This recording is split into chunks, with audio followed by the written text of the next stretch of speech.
దేవునికి స్తోత్రములు. ప్రభు అయిన యేసుక్రీస్తు వారి యొక్క శ్రేష్టమైన నామమున ఈ ఉదయకాలం అందరికీ వందనాలు చెల్లిస్తున్నాను. గ్రూపులో ఉన్న సకల పరిశుద్ధులకు, సేవకులకు అందరికీ వందనాలు. ఈ దినము వాక్య భాగాన్ని చదువుకుందాం. యెహోషువ 2వ అధ్యాయము 12వ వచనాన్ని చదువుదాం.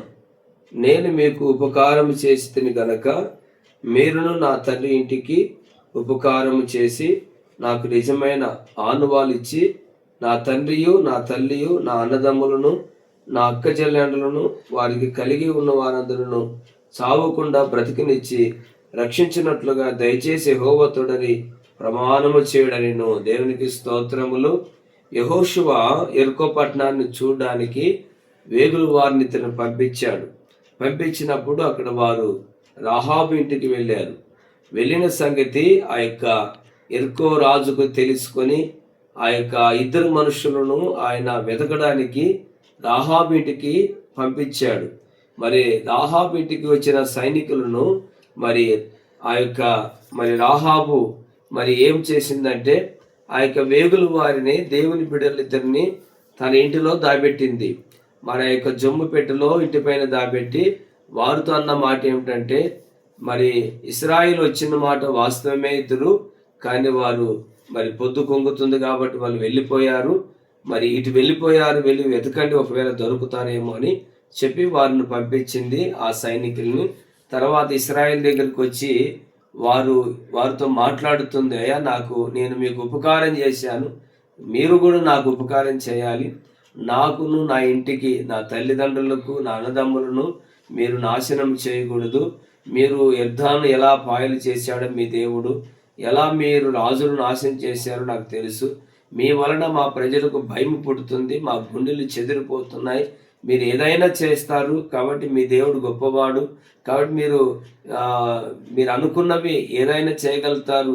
కాబట్టి నా కుటుంబాన్ని ఎలాగైనా మీరు రక్షించండి, మేము రక్షించాను కదా అని వారితో మాట్లాడుతూ ఉంది అనమాట. అప్పుడు ఆ యొక్క వేగులు వారు అన్నమాట ఏమిటంటే, ఏ యొక్క కిటికీ నుంచి మమ్మల్ని దింపావో, ఆ యొక్క ఏ దారం అయితే నువ్వు కట్టావో అదే ఎర్రని దారము నువ్వు కట్టవలను.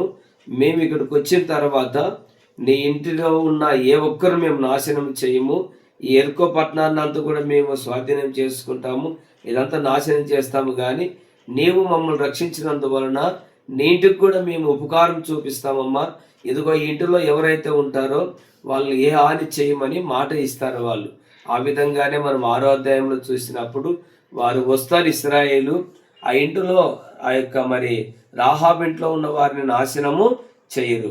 కాబట్టి ప్రభునందు ప్రియమైన వారులారా, రాహాబు ఆమె యొక్క వృత్తి వేష, కానీ ఆమె ఎప్పుడైతే దేవుని బిడ్డల మాటలు విన్నదో, దేవుని బిడ్డలు ఆ ఇంటికి వచ్చినప్పుడు దేవుణ్ణి ఆమె చూసింది, దేవుడు చేసిన గొప్ప కార్యాలు చూసింది.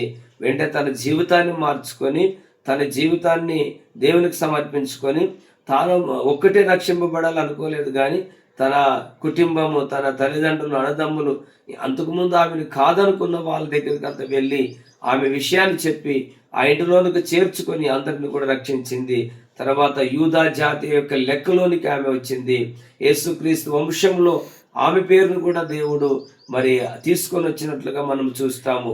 కాబట్టి ఆమె ఆడింది అబద్ధమే, కానీ నీతిమంతుల కొరకు అబద్ధమాడి ఆ కుటుంబాలను రక్షించింది. ఆ ఇద్దరు వ్యక్తులను రక్షించి తన ప్రాణాన్ని కూడా రక్షించుకుంది, తన కుటుంబాన్ని కూడా రక్షించింది. కాబట్టి నీతి కొరకు అబద్ధం ఆడిన రాహాబు, కాబట్టి తన యొక్క దేవుని బిడ్డలను రక్షించింది. అదేవిధంగా మన బైబిల్ గ్రంథంలో ఇంకొక రాణి గారు కూడా అబద్ధం ఆడింది. ఆమె దేనికోసం అబద్ధం ఆడిందంటే, తన భర్త ఒక పొలం చూశాడు, ఆ పొలము ఎలాగైనా కావాలనుకున్నాడు. ఆ వ్యక్తి ఇవ్వనన్నాడు, కాబట్టి దుఃఖంతో వచ్చి పట్టుకున్నాడు. ఆమె చెప్పింది వెంటనే, నువ్వు లేయి, నేను ఆ పొలాన్ని తీసుకుంటాను నీ కొరకు అని చెప్పి, నీ ఇశ్రాయేలు రాజులేడు అనుకున్నావా అని లేపింది. తర్వాత ఆ వ్యక్తి మీద 2 అబద్ధ సాక్షులు పెట్టింది.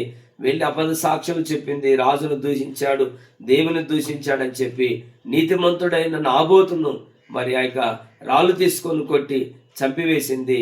ఆ యొక్క పొలాన్ని గుంజుకొని తన భర్తకి ఇచ్చింది అహాబు రాజుకు. కాబట్టి నీతి కొరకు అబద్ధం ఆడితే మనకు క్షమాపణ ఉంటుంది, ఆశీర్వాదం ఉంటుంది. కానీ ఒక వ్యక్తిని నాశనం చేయడానికి, ఒక కుటుంబాన్ని అన్యాయం చేయడానికి మరి అబద్ధం ఆడితే ఆ శిక్ష మన మీదకి వస్తుంది. కాబట్టి ఏలియా పోయి యెజ్బెల్ చెప్తాడు, ఇదిగో నీవి అబద్ధం ఆడావు, నీతిమంతుని చంపించావు. ఏ కుక్కలు అయితే నాబోతు రక్తం నాకేయో అదే కుక్కలు నిన్ను కూడా నాకుతాయి, జాగ్రత్త అని హెచ్చరించాడు. కాబట్టి ఉదయకాలపు వేళలో నీ కుటుంబం కొరకు నీవు అంటే నీతిమంతులు రక్షించడానికి ఒక అబద్ధం ఆడినా పర్వాలేదు, కానీ ఒక ఆత్మను అగ్నిగుండానికి నుండి తప్పించడానికి రక్షించడానికి దేవుని కోసం నిలబడిన రాహాబు వలె ఉండాలి. కానీ ఒక యెజ్బెల్ రాణి వలె ఒక మంచి వారిని నాబోతును నాశనం చేసిన ఆమె అబద్ధము నాశనం చేసి ఆ కుటుంబాన్ని నాశనం చేసింది.